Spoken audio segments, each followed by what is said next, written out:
Yeah, go daddy. Thank you, Dale. I want to thank everybody for coming out today. I want to recognize Dolly Rios, who's a member of the Women's Auxiliary, who's here present today. Jeff Weber, who's a member of the American Legion Riders. Those two groups support the American Legion as one of our auxiliaries, and I'd like to thank them for supporting us today.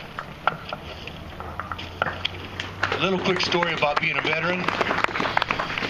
Back in 1991, when we went over to Saudi Arabia for the first time, we were deployed out of the 82nd Airborne Division. We went to Green Ramp and we jumped on these TWA airliner 747s.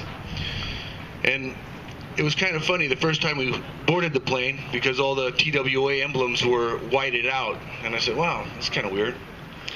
So we got on the plane and we flew into Saudi Arabia, Dhahran, the airport there. And as we approached the runway, we had 3 F-16 fighters right next to us. And I said, wow, that's a trip. What are they doing here?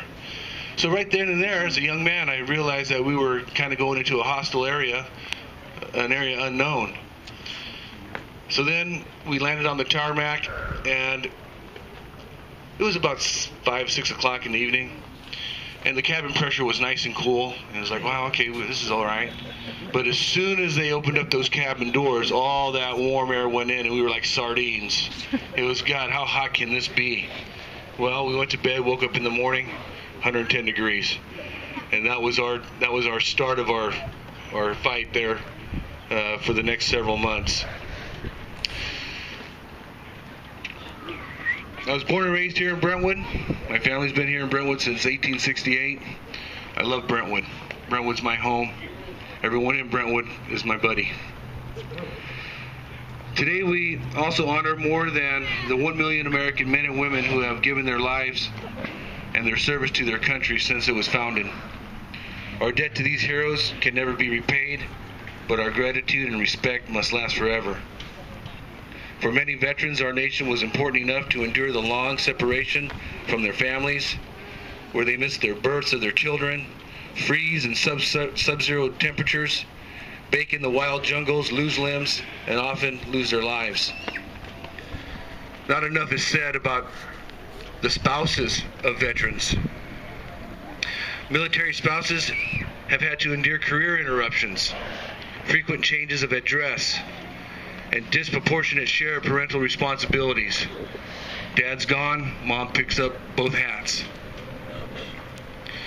The children often had to endure changes in schools, separations from their friends, and the hardest of all, the uncertainty of whether or not mom or dad will live through their next combat tour. The American Legion National Commander, Mr. Fang Wong, recently told Congress that it is not in the nature of American warriors to complain. Warriors endure. Warriors make do with less. Warriors finish the job no matter how hard, no matter what is asked.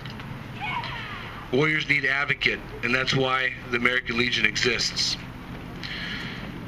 We are here to serve veterans, their families, and our communities. Veterans need each other, and more importantly, our country needs veterans. You cannot fight a war without veterans, and while the utopian idea of society without war is appealing, let us not forget that we have liberated slaves, stopped genocide, and toppled terrorists.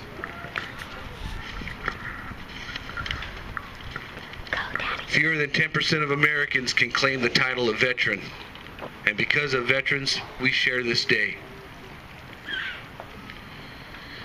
As we honor our 23 million living veterans from the greatest generation to the latest generation, let us never forget the debt that is owed. No government commission or single dollar amount can adequately repay what has been given to us all throughout our nation's history. Through their blood, service, and sacrifice, veterans have given us freedom, security, and the greatest nation on earth. It is impossible to put a price on that. We should always remember that no matter how old a veteran is, we have all but one thing in common. We have all signed the dotted line. We must remember them, we must appreciate them, and always try to share a common bond with them.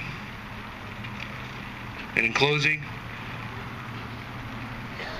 God bless you all for being here, and God bless our veterans, and God bless America. Thank you very much.